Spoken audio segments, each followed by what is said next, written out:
asset protection and land trust, right? So I'm not going to spend too much time delaying this, but Randy Hughes is known as Mr. Land Trust, and he's been a full-time investor since he bought his first rental property in 1969. After investing for 10 years, Randy decided he wanted to learn more about protecting his investments so he's not a target in any lawsuits. Now Randy has used land trust in his business for over 35 years. I think I've been in real estate investing for a long time, at 19 years. But 35 years is a long time. Okay? And he is committed to not putting any more any properties in his personal name, which is, you're going to hear why here shortly. So we welcome America's #1 expert on land trust for real estate investors. Let's give him a round of applause, please, and welcome. Thank you. Welcome, Randy. Nice to see you. Nice to come back. Good to see you this morning. Thanks for inviting me. I came all the way from Champaign, Illinois. Anybody ever heard of Champaign? I have. Yeah. All the way from Champaign just to talk to you about this extremely important subject. I think it's been a year or two since I was here. Was anybody at that speech the last time? I was. Okay. Yeah, you still ran the group, didn't you? I did. So we are going to talk today about why you shouldn't own this stuff in your name. I know that may be a foreign concept to you. And I know most of your attorneys have probably told you to hold title in an LLC. Anybody got an LLC in here? Sure, everybody and their grandchild has an LLC, right? I use LLCs in my business, but not to hold the title. Let's just think about this logically. Didn't our grandparents teach us that you don't put all your eggs in one basket? The same philosophy holds true with real estate. You don't put all your title in one anything. Not one land trust, not one LLC, or not one corporation. Why? Anybody imagine why? The domino effect. Very good. So let's say you put 10 single-family rental houses in one LLC. You have a problem on one property, a lawsuit, they sue, they win, they get a judgment against the owner. Who's the owner? The LLC, right? So now they got a judgment against 10 properties. Does that make any sense to you? I teach you to put each property into its own separate trust. That way each one is insulated from the other. So if you've got to burn one, that's okay. It's better to burn 10. Doesn't that seem logical? And it's so simple, and it's so easy, and it doesn't cost anything. How much does it cost to form an LLC in Texas? $300, and that's every year? No, just one time. One time? What's your payment? There's no agent. They don't charge for registered agent? No. Well, If you want it, if you need a registered agent, yeah, you're not going to do it yourself. But you can get a registered agent for $35 a year. For $35 a year? Yeah. Wow, that's cheap. Yeah. $500 a year. $500 every year in Illinois. California is $800. So you guys got a great deal. So I do use LLCs in my business. I think they're great. I think they're good asset protection tools, but not to hold the title. And I'll give you a diagram here in a minute how to do this, but basically I use the LLC as the beneficiary of the trust. Make sense? The other benefit to that is the LLC isn't exposed to the public. Can't I look up who owns your LLC? Sure can. Unless you form that LLC in Wyoming, which is, to my knowledge, the only state that doesn't publish the owners of LLCs, I can look up who owns it. So you have no privacy of ownership holding it in an LLC. So you're risking all your properties by titling in an LLC, and you're letting the public know everything you own, which makes you a larger target for a lawsuit. Doesn't make much sense, does it? So, if you put each property into a trust and then make the beneficiary of the trust your LLC, you get the privacy of ownership and continue to get the asset protection. I've been teaching land trust information for 19 years now, and I travel all over the country speaking to groups like yours. I get asked pretty much the same question, so I put together this little booklet with over 50 reasons to use a trust. And if you'd like a free copy of this, you can do it one of two ways. You can text the word reasons to that number and get an electronic version. Or I'm going to pass this little sheet around. If you want me to, I'll email you a copy. If you give me your name and email address, and just ask that you make your printing clear enough for me to read it. And I'll send you a copy. They all write like doctors. Yeah, that's what I'm printing. So, the secret to real estate privacy and the cornerstone to financial security is, for us as real estate investors, is to not let the world know what you own. I mean, think about it. Doesn't the general public think that anybody who's a real estate investor is rich? Yeah. You could be upside down, you could owe more money than it's worth, you could have negative cash flow, you're losing your socks, but they think you're rich, right? So that's what makes us a bigger target for a lawsuit. Because everybody thinks we're rich. So here's how it works. Don? Yes. I run over Don's dog. And he goes to his attorney and says, I want to sue Randy Hughes to kill my dog. And Don's attorney says, okay. You see, what was his name? Randy Hughes. And he types in his computer, Randy Hughes. And if the printer starts printing address after address of real estate in my name, Don's attorney turns to him and says, Don, I think we have a pretty good case. Now that's called contingency fee lawsuit. That means Don pays nothing to sue me. And his attorney gets 1/3 of what he extracts out of me, and Don gets 2/3. And Don will sue anybody on the planet, and that deal doesn't cost him any money, right? Let's back up. Let's change the scenario. Let's say Don goes to his attorney, says, I want to sue Randy Hughes, and he types in my name, and the printer doesn't budge. Nothing. Doesn't mean I don't have something, it just means there's nothing in my name. So the first implication is I don't have it. Now Don's attorney turns to him and says, well, Don, I have a dog too, and I love him dearly. I'll be glad to sue Randy. All we need to do is get your checkbook out. Make a check out to my escrow account. Just $10,000 to get started with. And every month, I'll chase Randy Hughes and I'll send you a letter showing you how much money I've spent, how much time I've spent chasing Randy Hughes. And when we run out of 10,000, I'll just ask for another 10. Is that all right? You think Don's going to sue me? Probably not. He might, but probably not. So you can see, even though every attorney on planet Earth will tell you a land trust is not an asset protection tool, and it's not designed to be an asset protection tool, it becomes one just by not telling the public what you own. It just changes the dynamics of the situation. And that's what I want to teach you how to do. If you own real estate in your name now, get it out of your name. There's a booklet with 50 reasons to get it out of your name. Not just privacy of ownership, not just asset protection, but a lot of other reasons, like avoiding probate. Does everybody know what probate is?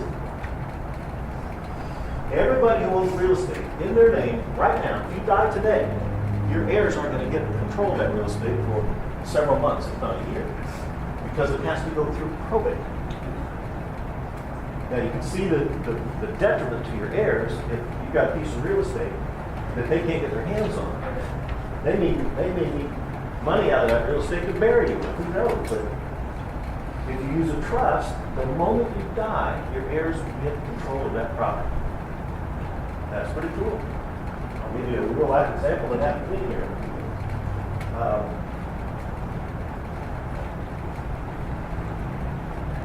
Here's my disclaimer, which says I'm not a lawyer and I'm not legal tax advice.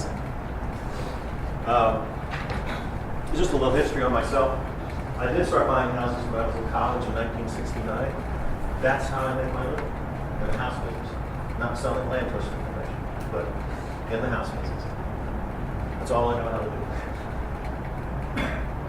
And while I've been using the trust for, I need to update my bio there, almost 40 years now. I've been a landlord for 47 years. My father was an alcoholic. He got in the car one day when I was 16, he drove off, and he never came back. And the reason why I tell you that is because I didn't start with any seed money. There was nothing, absolutely positively nothing to start with. And when you start with nothing, and you work really hard for a long period of time to get something, the last thing you want to do is go back to nothing. And that's what can happen to you if you don't buy this stuff and own it the right way. I know you may be thinking, oh, that's a great idea, and someday I'll have enough real estate to worry about this, but not that. I'm going to give you some real life stories that happened in half of my business that will hopefully convince you to start using a trust to hold title. And if it doesn't, I'm sorry. I've done the best I can is to expose you to it. If you can't take it and run with it, that's not my fault. Lead a horse to water, right? All right. Is anybody using a trust right now? Okay, so we got a couple of people that are doing it. That's great.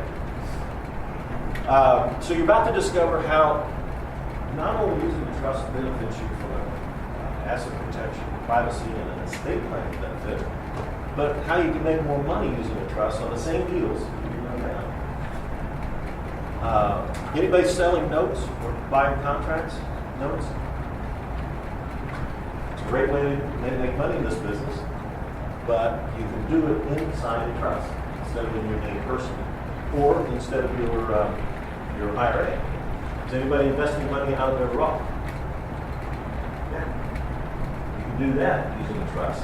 So you're not buying and having the public see your personal IRA name on a note or a mortgage or something.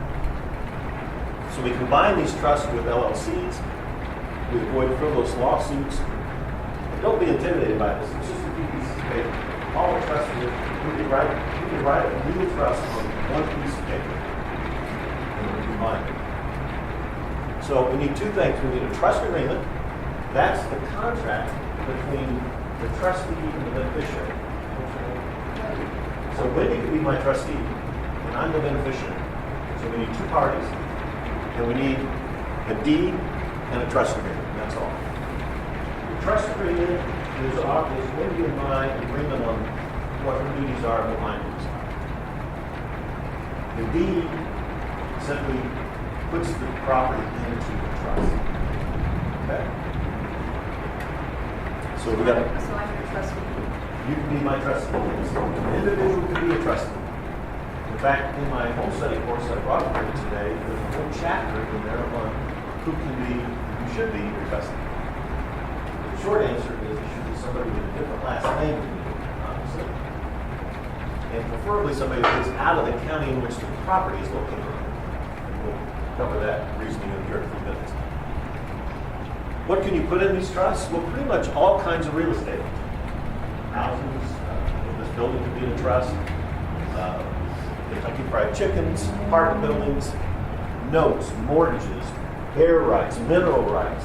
I had a guy call me last year and said, I want to get your home study course and learn how to create land trusts. And I said, great, what are you doing? He was in Kentucky.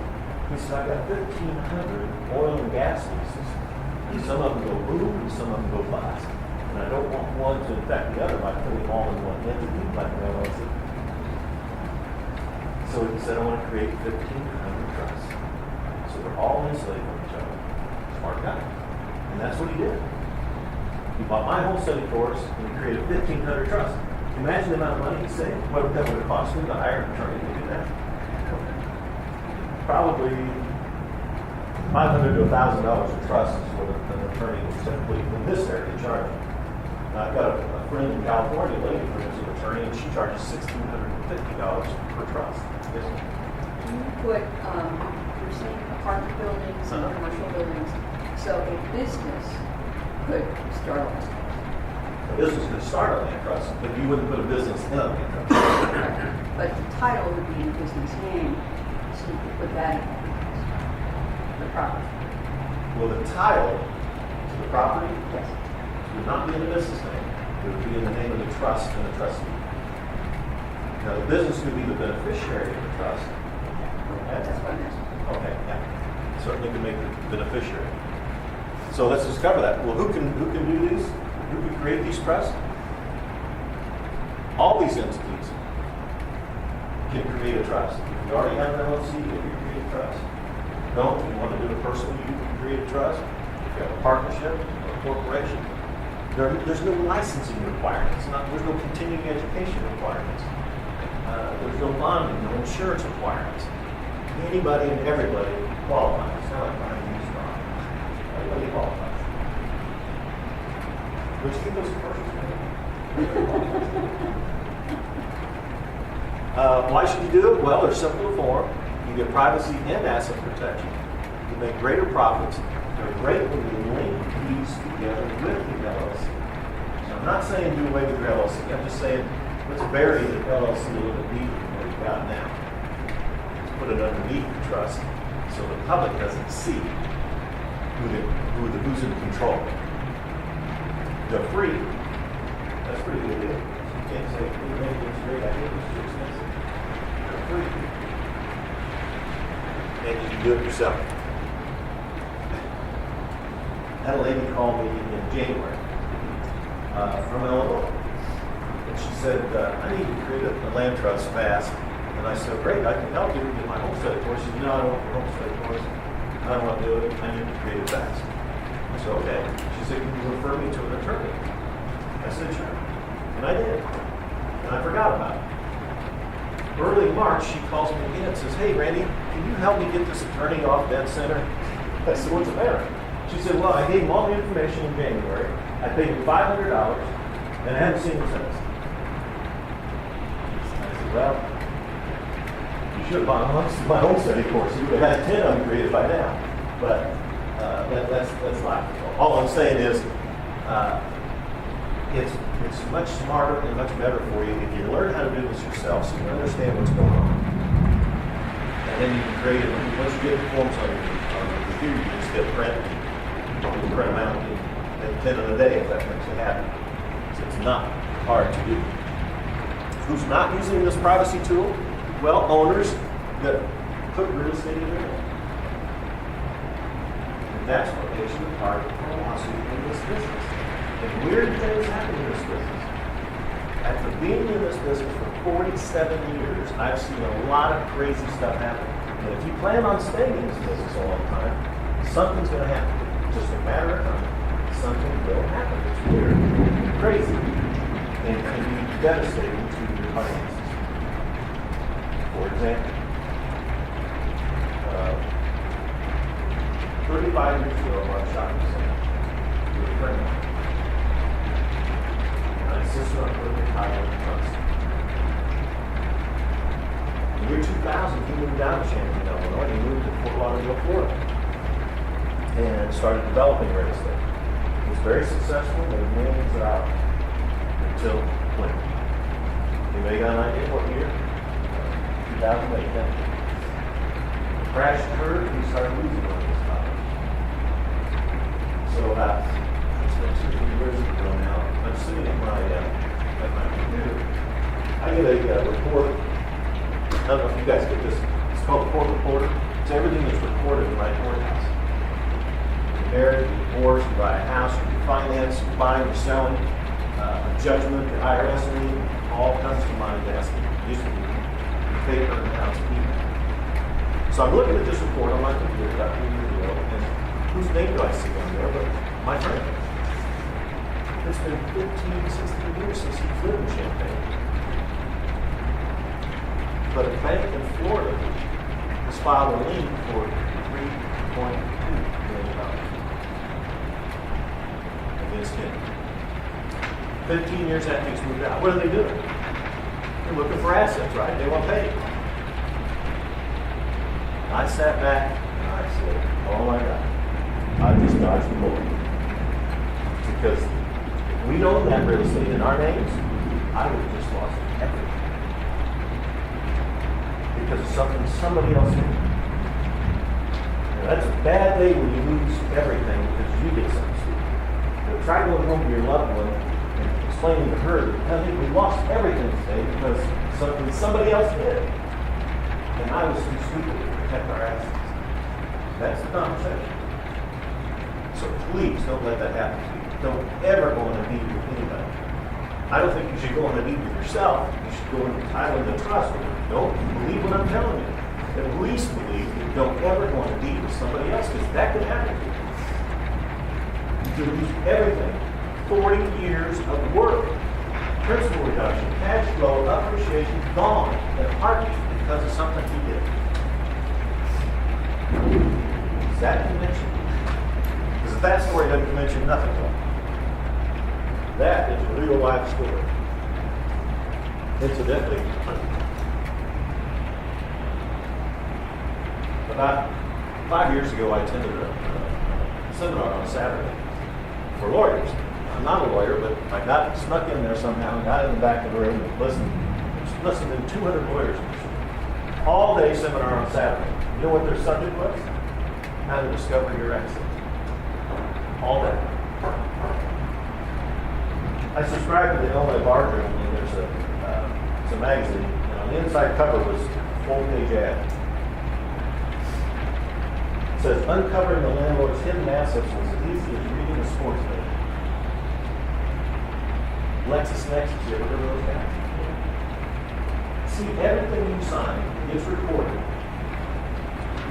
They track it. That's why you quit signing things, it gets recorded. Let somebody else sign it for you, like your trustee.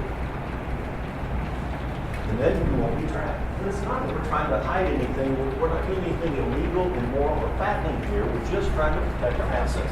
It's nobody's business what you own or control. It's not your business what I own or control.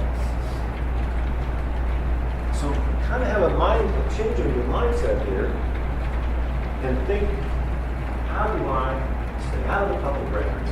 How do I protect my assets as I'm accumulating? Because you don't want to work really, really hard for 10 or 15 or 20 years for somebody else to do. That's what can happen to you. So hopefully you're going to join the club of smart real estate investors today and start using trust. Oh, this is great. I found this in a magazine. See yourself up there.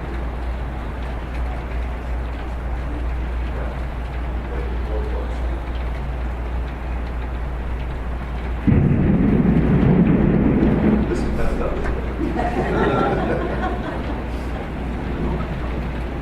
Look, this is interesting at the bottom. 97% of lawsuits filed no notice on it. What's that done? It's only 3% notice on it. 97% are settled, right? Which means the lawyers make all right. You lose, they win. So if you can just stay out of that little game, your life will be much better. If all my home study courses that teaches you how to perform a trust, and all this did was prevent you from sitting across the table from these guys most of your life, would be worth it. Just once? Probably would. Probably would. All right.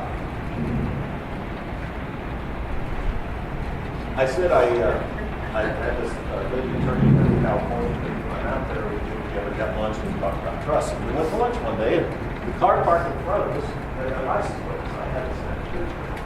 The one on the bottom is an attorney in my town. So it got me to thinking, who's looking out for me? We got these sharks swimming in the water, you know. Who's looking out for me? Who's looking out for you? So I made a list. Let's see it.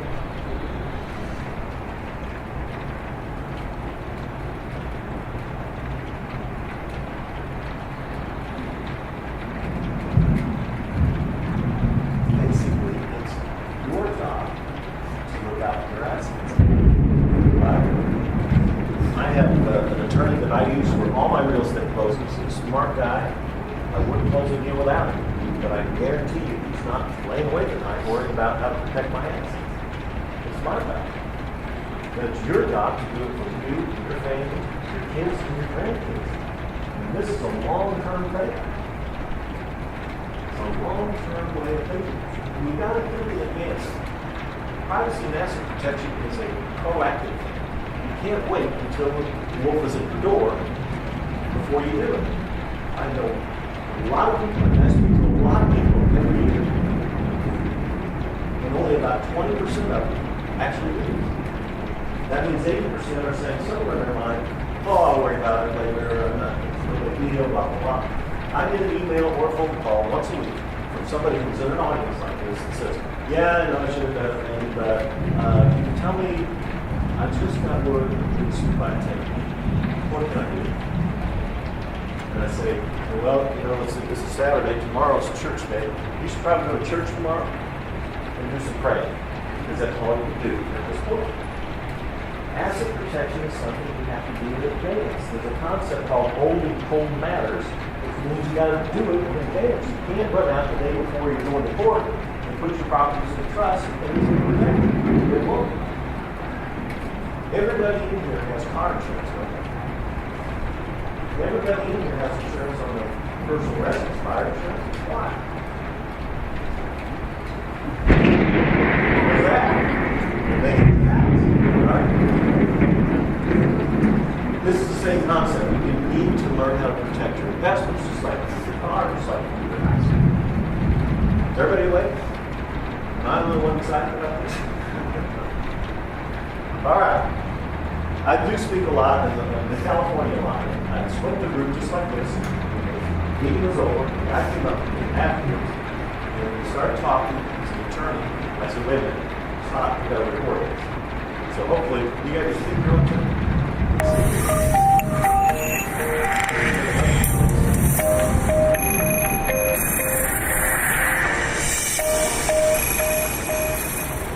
Andy, I have to tell you, as an attorney here in California, I pride myself on the ability to basically break apart anything legally. It turned off for me.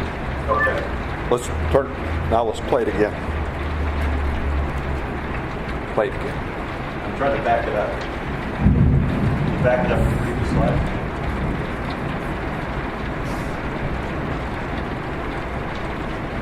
There we go.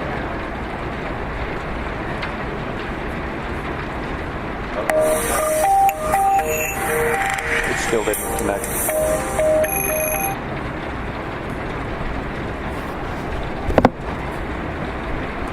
Give me a second. People have any questions?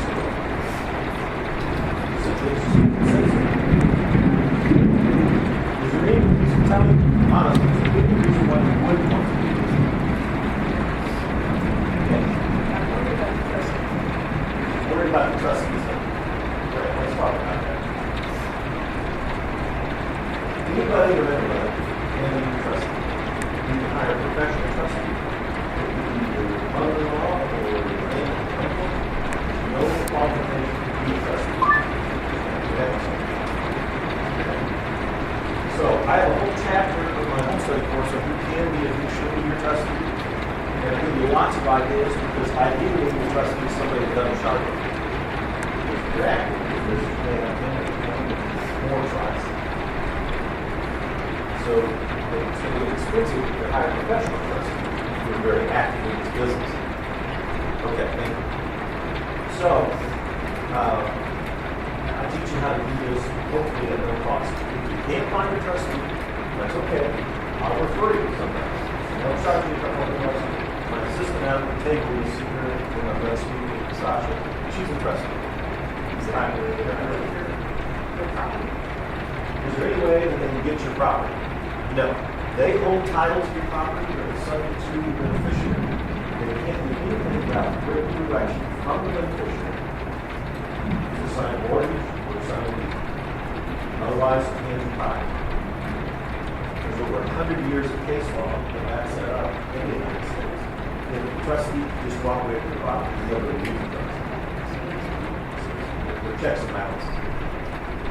But great question. I'm glad you asked me. It's probably a lot of people. I've been a trustee for a while. You have a trustee? You've been a trustee. Yeah. Yeah, I'm a trustee on some property out in California, so anybody and everybody. Yes, sir. So what happens if that trustee passes away? Great question. I'm glad you asked that. I've had 9 trustees die in the last 40-something years. When the first one died, I thought, God, I'm going to lose my property. The title's in the dead man's name. And I waited, and learned a valuable lesson that there's no dead trustee police out there. And I thought, ooh, this is interesting. Why do I need a live trustee? And it occurred to me, I need a live trustee if I'm doing one or two things, or both. If I'm putting a mortgage on the property in the trust, I need the trustee to sign a mortgage. If I'm selling the property out of the trust, I need the trustee to sign a deed. If I'm not doing one of those two things, I don't need a live trustee. Interesting, huh? That property, the very first time that happened, that property stayed in that trust for 15 years before I sold it. So the title is in a dead man's name. You know, to sue a trust, you have to serve the trustee. Get where we're going here, guys? This is really the cool thing. So your next question is, well, how did you close the deal? 3 days before closing, I went to Chicago Title.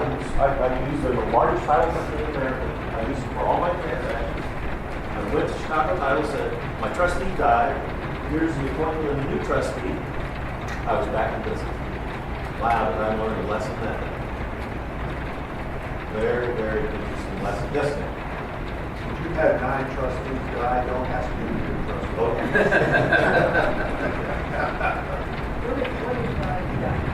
What if I die and I'm a beneficiary? Well, in our trust agreement, we designate a successor beneficiary. And that's where you appoint probate. It goes directly to the successor and bypasses everybody and everything. It's really a great tool for estate planning. Okay, let's see if we can do this. Still a little light on the volume there, Tim. I have to tell you, as an attorney here in California, I pride myself on the ability to basically break apart anything legally. And what you've presented is beyond my ability to pierce. The asset protection and the methodology, especially the specific order of going out of state using some of your high-end methods, is just mind-blowing to me. It's something that I can't find a way to pierce it, and I've tried. Well, thank you. I appreciate those comments. It's nice to have the affirmation like that from time to time. That you're not always believed. When you teach this stuff, some people think, well, maybe that's all theory, but it doesn't really work. So when you hear it from somebody that's in the streets, going after people from time to time, it's nice to know that we put up a barrier you can't get through. So thank you for that. You're welcome. You absolutely have. Thank you. Okay. It's quite testimonial work. Coming from a guy in the streets that does nothing but look for your assets. Now, what he was talking about there was, as far as the high-end method, is what he called it. We're in Texas. Texas doesn't actually have a land trust statute, but land trusts are legal.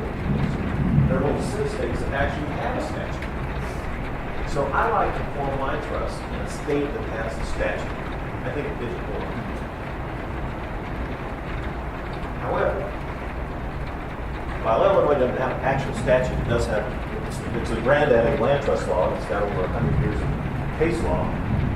I live in Illinois, all my investment properties in Illinois, but I don't use Illinois land trust. If I live in Texas and all my investment property is in Texas, I will not use a Texas trust. I would use another state that maybe has better trust law. And in my course material, I give you all the information on every state that I know of, all 50 states. I give you a 50-word document file, so you can open up Texas and everything I know about Texas. But there's some great asset protection benefits to using an out-of-state trust no matter what state you own the property. Just think about it. Let's say you buy a rental property in Texas. Title in a Virginia land trust. The beneficiary is a Wyoming LLC. Ooh, boy, what did that say? You understand? You set it up. It's pretty easy to set up. Somebody attacking me is a different story. They don't understand. And all they see is the trust. And this way, they're going to have to watch the trust against the beneficiary. And you never deal with 3 states at once. Texas, because the property's here. Wyoming because that's the beneficiary, and Virginia trust law because that's the law that holds the trust. Pretty cool stuff, right? What's the strongest state? Well, that's a good question. What's the strongest state? I like Virginia because they have no requirement of the duties of the trustee. Some states, like Wisconsin, they require the trustee to insure the property or collect rent or something. I don't want my trustee to have any responsibility, especially if she's doing it for me for free. I can't expect her to do something, but I don't want her to touch my money. I just want her to hold title and sit back and wait until I either sell and I need to sign a deed, or put a loan on it, I need her to sign a mortgage. Now, Florida, 3 years ago, amended their trust law. They have a statute, and it's pretty cool. It says, in so many legal words, that you can't sue the trustee of a land trust, and you can't sue the beneficiary. You can only sue the trust or whatever's inside the trust. So that's pretty good stuff. So, I guess to answer your question, Virginia and Florida are my favorites. 10 years ago, I formed what I call a land trust university. And I have taken all my information, all my wholesale course and information, and put it online. It is a natural university just like any other university. It is really, really special. There's nothing like it on planet Earth. Nobody else has done this. And for those of you folks who get my home study course today, I will give you a 6-month membership in the Land Trust University for free. Not only do you get all my information, but I do a monthly coaching call that are recorded. I'll give you access to the last 10 years worth of calls by subject matter. I'm the only guy on the planet writing the Land Trust newsletter, so you get my newsletter. And you get all my information online. You can watch me teach this information to a live audience. You can listen to it in your car. If I update a form or invent a new form, you get it. As a member of the Land Trust University, I don't charge for it. In fact, the trust agreement that you'll get today from me is my 6.0 version. I just finished it about a month ago. So I started with 1, now I'm at 6. It's 40 pages. It's really, really cool stuff. It's from 40 years of developing techniques, poison pills, whatever you want to call it. And that's what I teach you. It's a Word document, you load it up on your computer, you fill in the blanks, and you have a print. You got to trust. All that. Yes, sir. I logged into the university periodically. There's a lot of stuff in there. There is. I love it. It's good stuff. It's been a labor of love for me, but I know how important this is for people. I don't want you to waste time. Your time is better spent in the real estate business, buying and selling, and having what you do. You need a quick source to get your information and go. Not waste hours and hours and hours researching. Yes, ma'am. I was going to say, I do too, and I'll say also, it's very simple to follow his format. And because I've dealt with trusts and different organizations, and sometimes it's overwhelming, and it is. There's a lot of info, but it's simple to find what you need. Yeah, I'll give you bold printed instructions in the trust agreement. If you're buying from a bank, use this. If you're buying from an individual, use that. So I just hold your hand all the way through. Because it's kind of like riding a bike. Once you do it, once or twice, you just pick these things out and you don't even think about it. But that's my job. Is to hold your hand, get you first trust or two, and then it's a piece of cake. So let's break this down a little bit further. Actually, how do we do this? Step 1, we create the trust agreement. They had to build this building before they brought in the furniture, right? So the building would be the trust agreement in this example. Step 2 is create the deed in trust, because the deed is what funds the trust. You're putting the property into the trust with the deed. And step 3 is you record it in the county where the property is located. Not where you live, not where the trust was formed in Florida, for example, but the county where the property is located. And then step 4 is my favorite step, the one I'm the best at, and that is sleeping. And I mean this seriously. Do you remember the first time you bought real estate and put your name on maybe $100,000 note or more? I don't know about you, but I went home that night, put my head down on the pillow, and thought, oh my God, what did I do? It was scary. This is kind of the opposite thing. Get it out of your name don't feel that liability so much as you did before. So let's break it down even further. How do we create the trust agreement? Well, we start with a good trust template. It has to contain special provisions in it. One of those special provisions says that the beneficial interest in this trust is personal property, not real estate. So when you or your entity is a beneficiary of the trust, it owns personal property, like this paper. Isn't that interesting? Why is it important? What did you say? I'm sorry, I can't quite hear you. The beneficial interest in the trust is personal property, not real estate. And why that's important to you is personal property is governed by a different law, the UCC code, as opposed to real estate law. I'll talk in a minute why that's going to be your benefit. You follow my instructions, you hit print, the trustee signs it, I sign it, and you keep that trust deed in your records open. Not recorded anywhere on planet Earth. That's where you get the privacy of ownership. Now, lawyers don't like suing trusts. They will if there's enough money involved. But they don't like suing trusts because they don't know the horsepower behind the beneficiary. Is it little Randy Hughes? Or is it a big corporation with a legal department with 20 lawyers waiting to sue him back? You never know. They don't like uncertainty. So we like to give those rubber shoe guys lots of uncertainty. Step 2, create the deed of trust. Yes, sir. Is there a difference between a land trust and a personal property trust? Is there a difference between a land trust and a personal property trust? Yes. Land trusts are for real estate. Personal property trusts are for personal property. Like we put this table in a personal property trust. And I do have an advanced course. You don't need it. You need the basic course. You need how to learn how to do this. But I do have an advanced course. In it, I provide you 2 personal property trust agreements and teach you how to pick your car, your boat, your motorcycle, your shovel, your saw, your ladder, anything that has liability that you're going to loan to the neighbor who's going to hurt himself with. You put that in a personal property trust. Okay? So you shouldn't have your car in the name. It should be a trust. It should be a property trust. Yes, sir. So I invest passively in apartment buildings, and we invest in other things, like cash fund websites, for instance. Okay. So what's your definition of real estate? And I also have a trust that's owns a cash fund website. It has depreciation and all that similar to real estate. But I guess what's your definition? Well, there are literally hundreds of different kinds of trusts. Okay.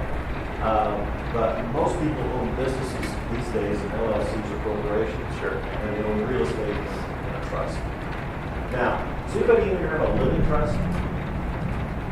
Okay, a couple of us do. Living trust is something you set up so if you die, got some distribution, you can run silverware to go to March, and the car to go home. So that's for personal property type stuff. A land trust is a type of living trust, but it's for real estate. Your living trust by itself is worthless. It has no asset protection or privacy while you're alive. But they're wonderful when you die. I'll explain that in a minute. So the land trust is what holds your real estate investments. So the deed, we create the deed of trust. We use a template. I provide the templates for you. The seller's the grantor. The smartest way to buy real estate from this day forward is to take title directly from your seller to your trust. You're never going to change the title. Keep your name off the records. Makes sense? Okay? So your seller's going to be the grantor of the deed, and your trustee is receiving title of this property, so they're the grantee. Yes, ma'am. And you'd have one trust for every property? Yeah. One trust for every property. So they're all insulated from each other. It doesn't cost you anything, you just hit print an extra time. Yes, sir. You use the same trustee for all of them? You could use the same trustee. Now, I've got a whole chapter in here on who can be your trustee, and I teach you in there how to take one person who agrees to be your trustee and turn them into 6 different people. Does that intriguing? Because obviously, if you've got 20 properties and 20 trusts, you don't want Bob Smith to become a trustee on 20, because that kind of links things together. So I teach you how to not link things together.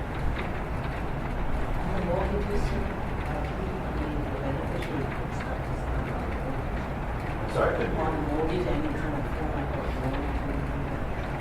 Who signs off? He's asking about a mortgage. And on the property held in trust, if you're financing or refinancing, the owner of the property is your trustee. So the owner signs the mortgage. You will sign. Would the bank allow that? Well, it depends on what bank you go to. Now, if you're going to a bank that's going to qualify this loan in the secondary market and to sell it to the feds, they will not let you close directly into a trust. They want you to close in your name, sign 412 pieces of paper, and then 2 days later you can deed out your name into the trust. But, you can only get 4 or 5 of those loans and they'll cut you off. So if you're very active in this business, you need to use what I call a portfolio lender. I don't know if this Texas bank qualifies as a portfolio lender, but so there you go. So most of the portfolio lenders, in my experience, will let you close directly into the trust. Your trustee signs the mortgage. They get the same collateral whether you're using a trust or not. They have a mortgage on the property, and they got your personal guarantee on the note. Okay? So that's how that works.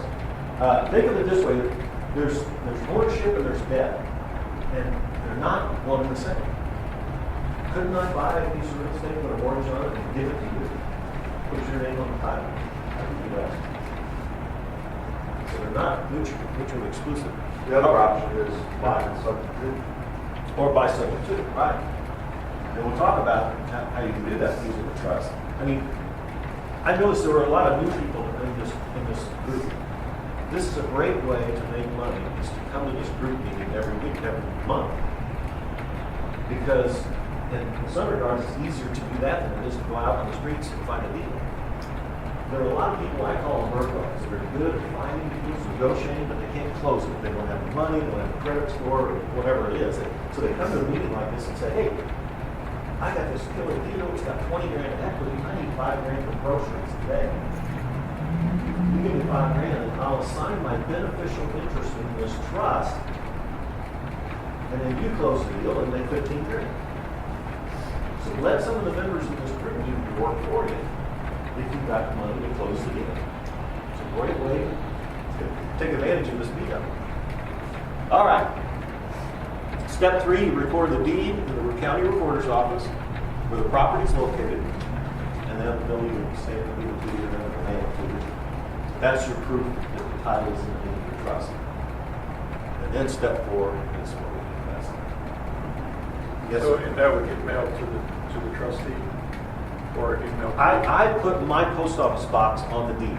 I don't want to bother my trustee to do anything. So the tax bill, the notice from the city that the grass is too high, my tenant's not mowing the grass, it comes to my post office box. Quit using your home address. Don't ever use a street address again for this state forward. It's not to your benefit. Yes? Can an LLC be a trustee? An LLC can be a trustee in some states. Some states restrict that. I think Texas doesn't allow it. Does not allow it. Yeah. And I wouldn't do it even if they did allow it. It's much easier for an individual to be your trustee because think about it, when you need to assign something, it's going to have to be notarized.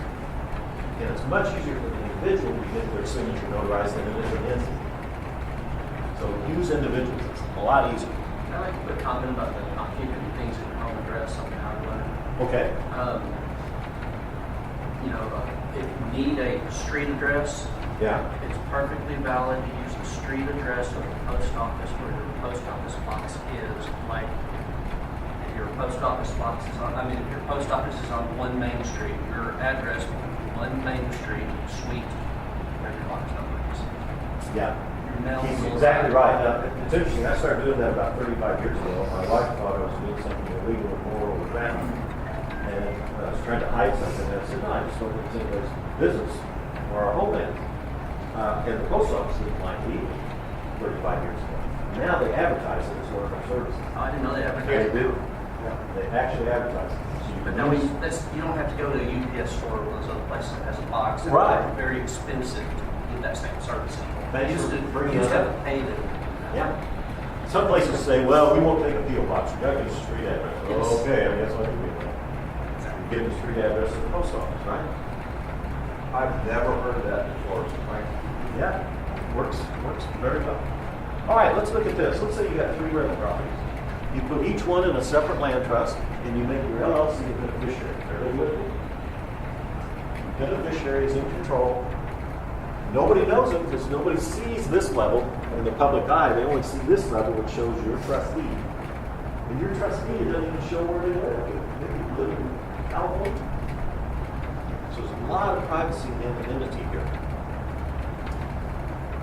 The factor in control is you as the 100% member of the LLC. Now, if you want to do some estate planning from this level, you could make the successor member of your LLC. That means if you die, who does it go to? Your living trust. That way, the moment you die, everything collapses down into here and gets distributed to one of your wishes. It's what I call control beyond the grave. Randy, I just recently had my living trust created, and they were impressed that I had all the trust stuff that you're teaching, had all that stuff in place, so it all flowed into my living trust really easy. I said, wow, you're on top of it. Yeah, well, that's good. Most people don't plan ahead. You know, they wait till the last minute and then it's too late.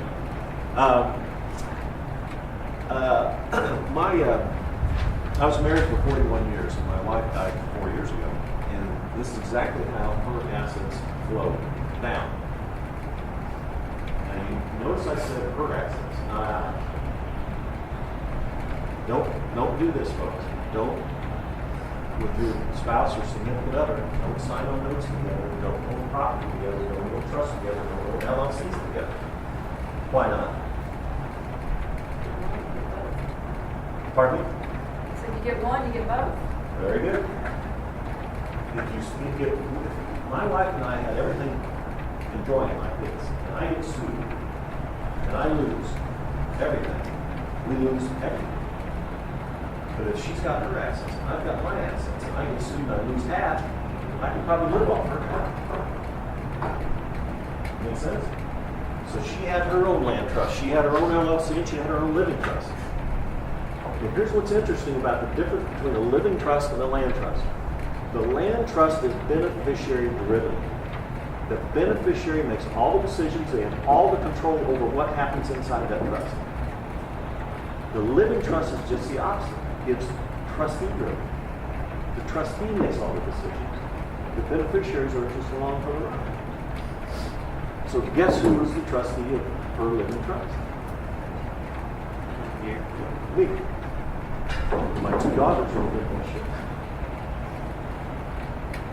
This works really well, and it's not expensive, and it's not hard to do that. I mean, you've already got your LLC. You should get a living trust set up just for estate planning purposes anyway. And I'm going to teach you how to set up your land trust and link them all together. And you will sleep much better at night. You know you've done this. You know you need to do it. You've just put it off, haven't you? And this will help you complete the circle and make your family much more secure. Any questions on that? I have a question. Huh? So if your LLC is in both your names, but you're protected because your properties are in a land trust. The LLC is not in both our names. She has. But if it were, would you still be protected if your properties are in a land trust? Well, you still, if you make your LLC the beneficiary of your land trust, yeah, you still got protection.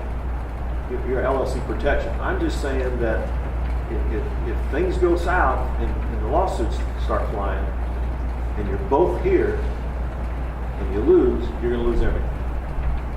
Whereas if lawsuits start flying because of something that happened on your property, or something you ran over, you're going to get sued. Your husband isn't going to get sued because he wasn't involved in it anyway. If you keep it separate. I thought that was the whole benefit of having them in a land trust, is so that they couldn't see that there were other things. Well, that's true. All I'm saying is, just because you put your property into a land trust doesn't mean you're not getting sued. There's no way, there's no structure that would prevent you from getting sued. What we're talking about here is kind of like hurdles. You know, the guys that ran track, girls that ran track in college, who got around the track the fastest? The people who had hurdles to go over, or the people who didn't have hurdles? No question. And we're just throwing down hurdles in front of somebody who's trying to get our hard-earned assets. I'm not saying avoid your responsibilities in life. I'm not saying take advantage of people, but there are a whole lot of people out there that will take advantage of you, especially the more assets you acquire. Because the more successful you are, the bigger target you are. So please protect yourself. Yes, sir. So how does this work with a series LLC? So I guess I mean we're kind of new to this, but I mean our understanding is the recommendation agreements is for your passive income properties. You create a series LLC and then you put each property in its own series. Yep. And so that property is protected, isolated by that series. So how would that work with a land trust? Works great. It's still necessary. This could be a single member, multi-member, or it could be a series LLC. And in fact, my wife's was a series and mine's a series. The only thing with series though is, in the old days we used to set up an LLC for this land trust, an LLC for this one, and an LLC for this one, which is expensive and very time consuming and uses a lot of paperwork. But that's what kept all the assets separate. In November 1997, Delaware was the first state that invented something called a series LLC, and it's too complex to get into today, but you can Google it and find out about it. But the theory is that now you only need one LLC because everything's in a separate cell and is in essence separated at this level as well as it's separated at that level. The only problem with it is, to my knowledge, there's been no court case all the way to either a state Supreme Court or federal upholding the theory behind a series LLC. So it may or may not work, but it's better to try than not to try, right? So if you really want to get into this, Google a series LLC. They're pretty cool. All right, any other questions before we go on? Everybody still awake? Get some coffee, if not. Okay, I said there were 50 reasons in that booklet that I'm going to send you. Can I get that form back? It's in the back. It's in the back there. And I want to cover 12 of them right now. Avoid your property going through probate. We just talked about that. Judgments don't attach to the property. We just talked about how the shopping center protected my entire net worth from one attack because judgments don't attach to the property in the trust. So if somebody sues you, gets a lien or judgment against you, it will not attach to the property in your trust because you don't own it. The trust does. Now, let me tell you another quick story. The reason why I don't belong to partnerships, I will not go to partnership with anybody, is because I used to be in a partnership. And back in the 80s, I was in a partnership with some commercial buildings. There were about 30 partners. And things were not going well, and they had what's called a cash call, which means we got to cover the mortgage payment this month. Everybody kicks in. So everybody kicks in, and then there's another cash call. And I get to have a conversation with the secretary of the general partner who's managing things. And she just happens to tell me that the general partner is not putting cash in, he's putting a note, an IOU for his share. I said, I want out.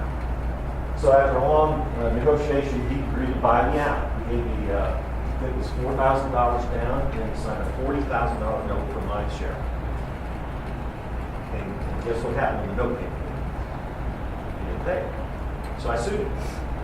I won, got a judgment. I filed what's called a memorandum of judgment, which is like throwing a wet blanket all over anything he owns in his name in our county.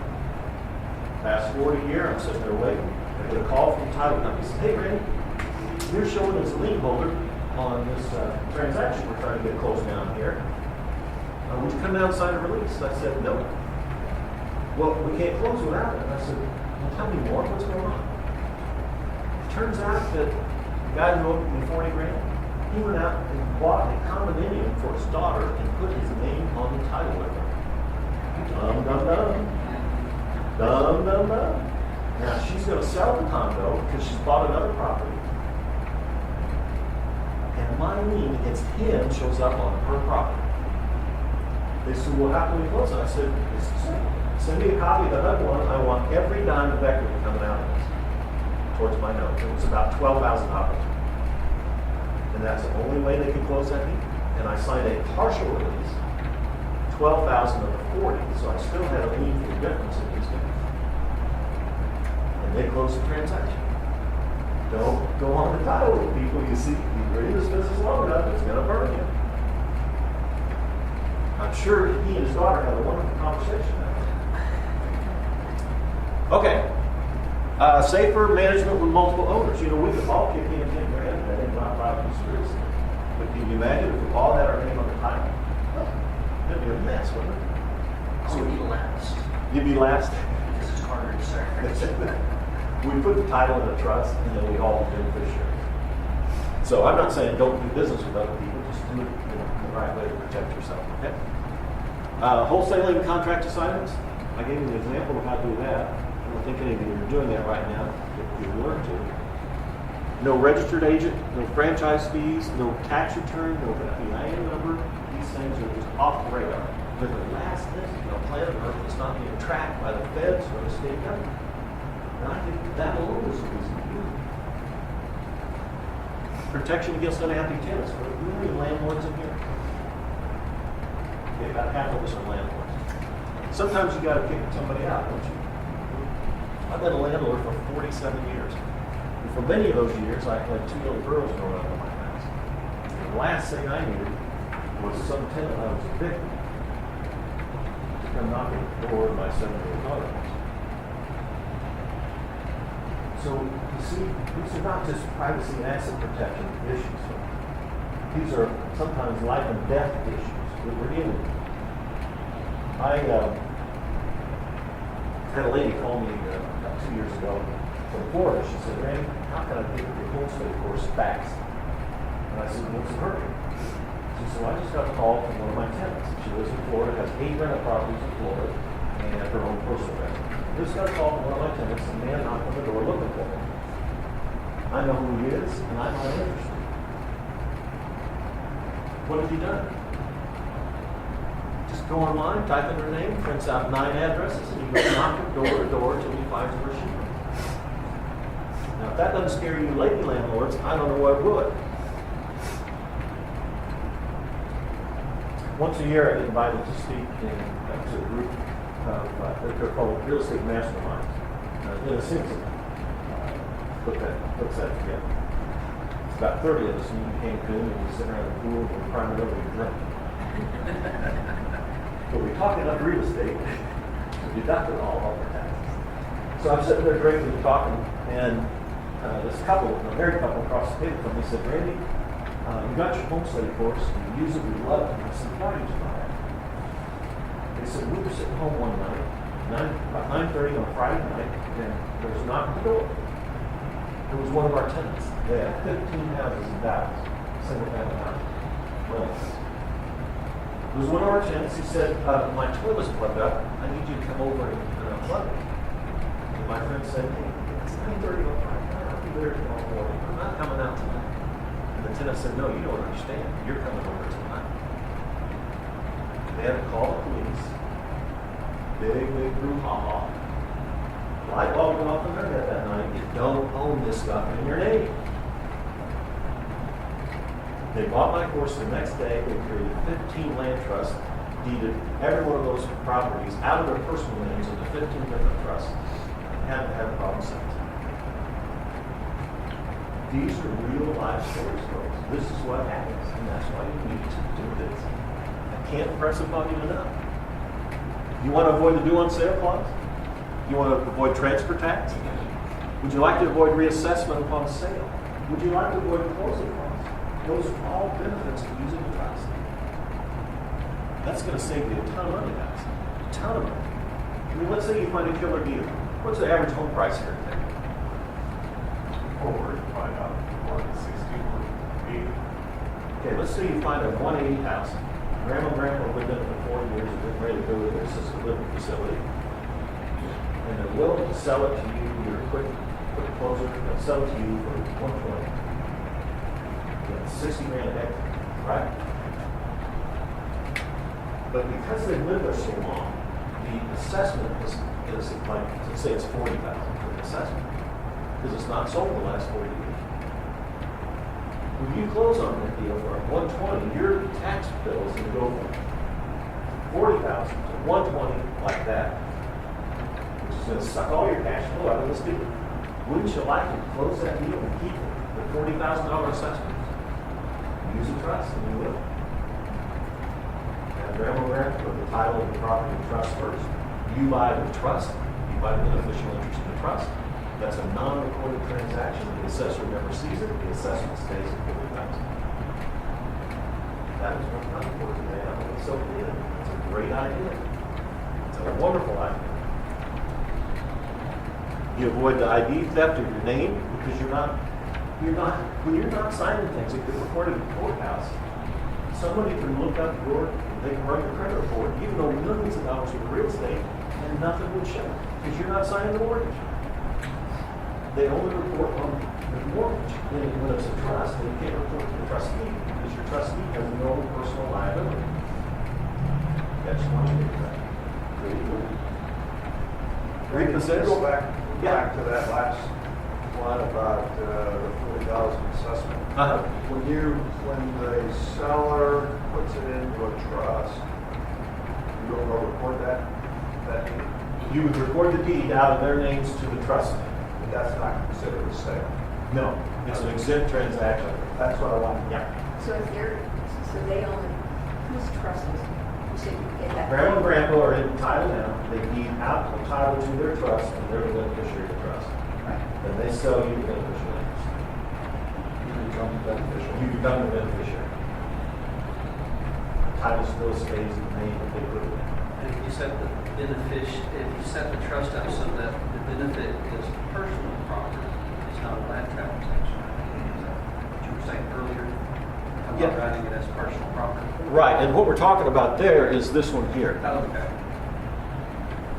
I love selling houses on contract to my tenants that have performed for a year or two. I know they're paying on time, they're good people. It's a great way to make money in this business is you be the bank. Cut the damn banks out. How do you think banks got rich? They got rich by loaning money to people. So why shouldn't you do the same thing? Do it on that house. Buy low, sell out. There are a tremendous number of people in America today that can't qualify for a loan. But they're good people, they got down payment, and they can make a monthly payment. So you be the bank. Where can that go wrong? Same worry the banks have. If you stop making payments. And the way the bank does it, if you stop making payments, they have to foreclose on it. How long does it take to foreclose on taxes? 6 months? It's not that long. That's a long time to be without, when you're making a mortgage payment to keep your credit up, and they're not paying you, it's pretty frustrating. Depends on when the notices are all put out, but from the time they file it to the mortgage permit is, How much legal expense? it's been too long since I've done it. Legal expense. Depends, and I mean, it's not that expensive. I mean, Yeah. it's the fastest in the state of the United States, and it's the cheapest. Well, that's great. That's good news. Yeah. But if you do this process here, you avoid foreclosure totally. You repossess the beneficial interest, you do not have to foreclose. Anybody doing an option, selling on an option, buying options on real estate? It's a great way to make money in this business. I suggest you learn how to do that. But again, if you're going to sell an option on the real estate, don't do it on the real estate, sell an option on the beneficial interest in the trust. Same reasoning as number 10. And last one, naming your trust. You can name your trust whatever you want to, within reason. You can't infringe on people's copyrights. But you can name your trust whatever you want. I've got a whole chapter in this home study course here on how to name your trust. Of course, got it. In there, it's a whole chapter on just how to name your trust and number it. And that's the fun part of this. You can name it and number it whatever you want to. Now, most attorneys who are familiar with the trust will tell you name the trust after the property that's in the trust. You heard that? 1, 2, 3 months. I don't think that's very smart. I think you ought to pick a name that sounds a little intimidating for your trust. For example, we're in Texas. We got a lot of money flowing into here from South America. What if I name my trust Medellin Partner Trust? You ever heard of those guys? South American drug cartel. You want super fast. What if I named it the East Coast, West Coast Global Real Estate Investors? That sounds big and important. You want to name and number your trust something that is going to not sound like an easy target. These contingency fee lawyers like low-hanging fruit. They like to go after people who have real estate in their name. They don't want to go after people who own real estate in their trust. I'll give you a prime example. In the year 2000, I sold a house that my wife and I and 2 daughters lived in. And then, let's see, it was about six months after closing, I got a letter from the buyer's attorney that said, my buyer had to replace some flooring and all the toilets in the house and air conditioning. If you just send me a check for $8,000, we won't sue you. Ever got a letter like that?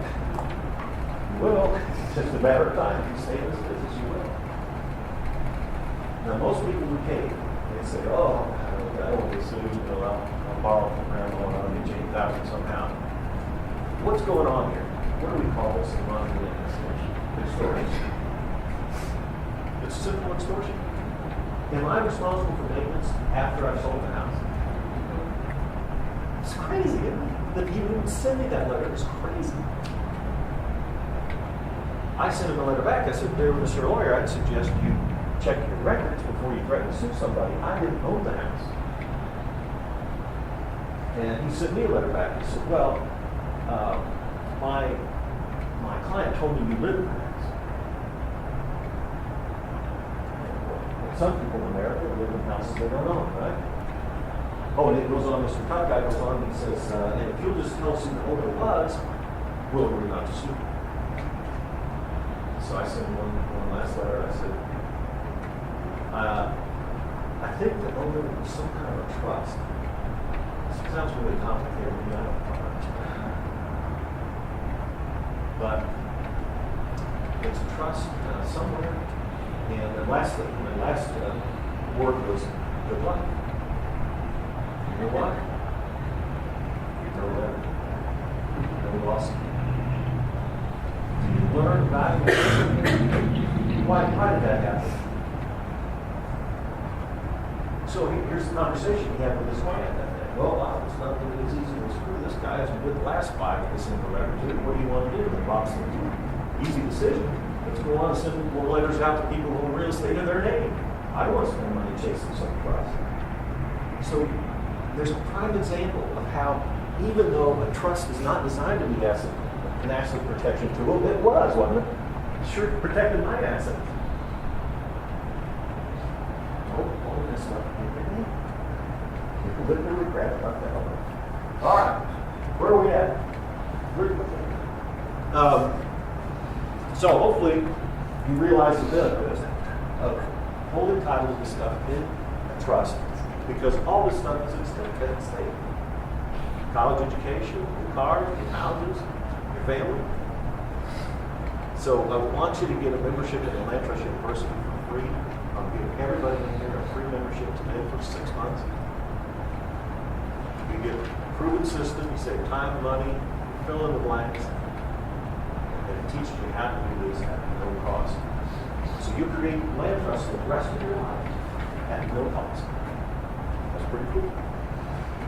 All the information is, right now you can get it in CDs and DVDs that come with the home study course. But I realize that many of our computers don't have CD drive anymore. So if you got it in the car, you can listen to the audio CDs in your car.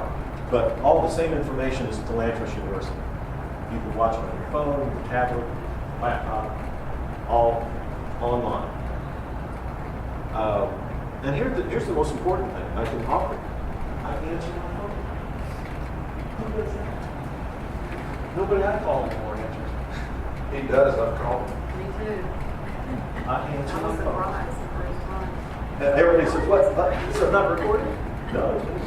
7 days a week, I answer my phone. I have my office line forwarded to my cell phone because I do a lot of traveling. And I answer my phone. I'll be there for you. I'll hold your hand.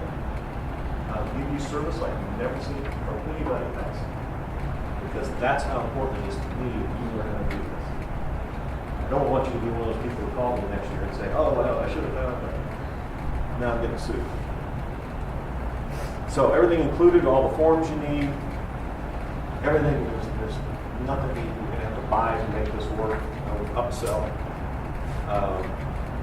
Oh, you also get a free consultation with a friend of mine who sets up LLCs and corporations for my students all over the United States.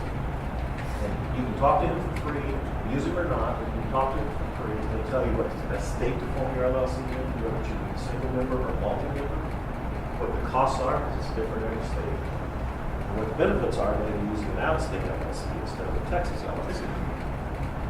So you get all this for $597. And you can deduct it off your taxes. So let them say they part of it for you. This is the last testimony. This is when I got my course. I was in college. Let's see if the speaker's still working. Okay. Hi, my name's T. Stop. It tends to shut itself off. It does.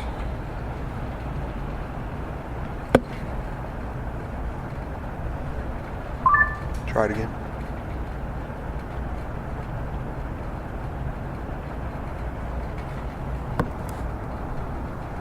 Back it up. It's not responding.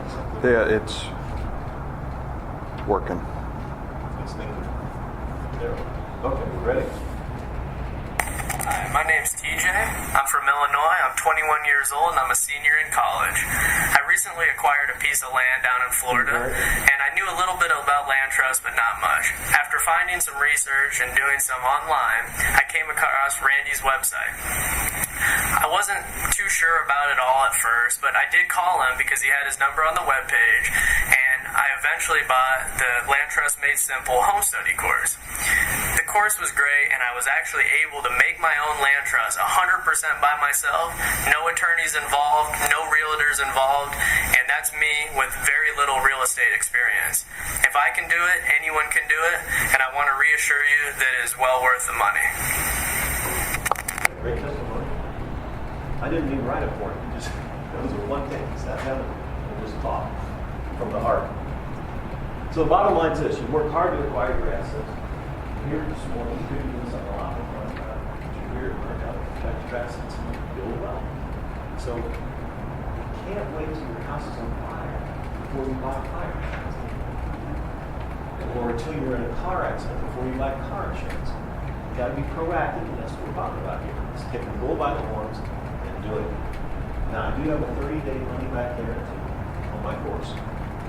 So if you get this today, and for some reason you don't like it, just send it back to me. Okay? So you got two options here. Option number one is you get my course, protect your family assets, make more money on each deal. Or you ignore my advice and hope nothing happens to your hard-earned money and assets. What are you going to do? If you want my wholesale course, we brought some today. Fill out this form. Give it to Sasha at the table outside the door here. And you can take that wholesale course home with you today. Tomorrow I'll send you an email with a link to get your username and password from Atlantis University. One other thing. Everybody in here will get a copy of this book in the Atlantis University. It's my privacy and asset protection book. It doesn't talk about land trusts. It talks about all the techniques I've developed over the last 4 decades. You get an electronic version. I did bring two hard copies. So the first 2 people who see Sasha at the table out there get a home study course. You can take a hard copy where it sells for $80 or $90 on my website. Get this. The first 2 people get a hard copy version. So I was able to get 2 suitcases without going to wait to them. This is a lot of really cool practical information, so you're welcome to look through this as well. All right. Any other questions? Yes, ma'am. Okay, so I have a deal right now that I moved the real estate. There's some mineral and cell tower stuff attached. That's separate.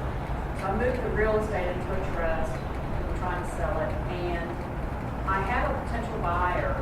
They're in a 1031 exchange with their LLC. So I'm familiar with 1031 exchange, but not to the detail in terms of, would they have any problem moving their 1031 LLC to the trust that I'm just going to transfer the beneficiary rights to? Is that? You mean taking it out of the LLC and putting it in a trust? No, they're going to leave it. They want to leave it in the LLC. Okay. But so technically the LLC would be what I explained to them is your LLC would be your beneficiary. Instead of our LLC being the beneficiary, your LLC would be the beneficiary. But from a 1031 exchange standpoint, does the facilitator understand that they have a problem that it goes into a trust? You need to talk to them, but hopefully they do have experience. The short answer is, and I think the IRS code and the course guide here, is that you can do a 1031 exchange using a land trust. You can exchange trust to trust or beneficiary to beneficiary. And it still qualifies. But that might be a little more involved than I want to talk to the administrator about. I don't know if you had any experience doing that. Not with that exactly. If you want me to, I will autograph your portion. Sure. When I pass it with Gus to this guy, it's got skyrocketed. I'm trying to sell it on eBay 10 times. So look at the form that you were given. Fill that out. See Sasha at the table outside. First we get a hard copy of this book. Everybody else will get an electronic version. It's in the Land Trust Universal. Everything else. And yeah, it's all in there. All in there. Any last questions before we wind up? So we get out of here on time. Why would you not do this? Why would you not?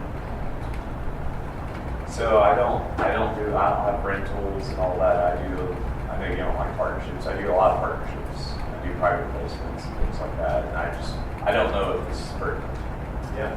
Well, again, I'm not saying don't do business with other people. Sure. Yeah. But when you do it on a partnership level, that's considered. The courts have ruled that partners, unless stated otherwise, are general partnership. General partner means I'm responsible for what you do, and you're responsible for what I do. Yeah. It's hard enough to be responsible for my own action. I don't want to be responsible for yours. Yeah. So please, let's try to come up with a different structure for what you're doing. Well, I mean, the lenders are lending partially to me. Yeah. I'm the GP, so.